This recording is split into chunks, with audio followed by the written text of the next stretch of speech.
Good morning, NJIT. I'm Max from the Dwight-Englewood School, and welcome to my garage. Here we have our 2010 chemical engineering project. This year it was to make an artificial solar water heater.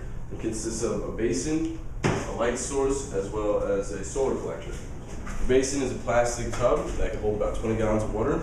It's got our temperature probe up here where the water flows out into our copper piping, where we can control the rate with this screw valve here. Our copper piping is 20 feet long.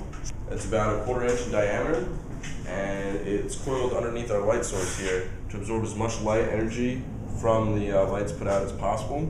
The copper piping sits on top of this black construction paper, absorbs some of the heat from the light, and transfers that energy into the copper piping to heat the water.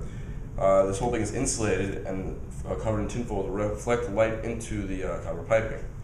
The water is then expelled, and we take the temperature again, and that's how we get our data. To talk more about our data collecting, here's my friend Zach. Hi NJIT, I'm Zach, and we use LoggerPro to collect the data. LoggerPro does things such as pH, conductivity, and temperature. In this case, we're using temperature to measure the success of our water heater. As Max said, here's the initial temperature in the reservoir, and here is the final temperature out here in the basin.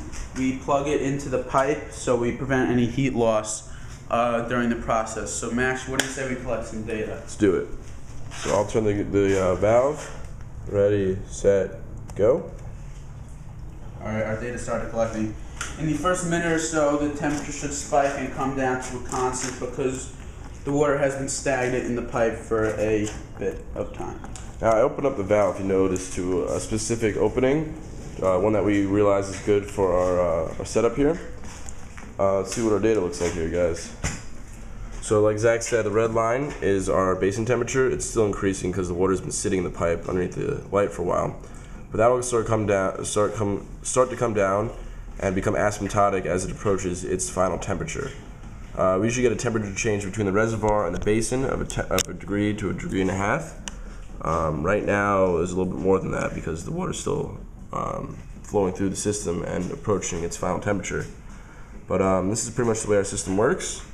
And you'll see as time goes on, the red line will never approach the green line because it's being heated, but it will slowly level off into its final temperature change. We still have a decreasing temperature. Still decreasing. It looks like it's it's staying at a temperature change of 1.6 degrees.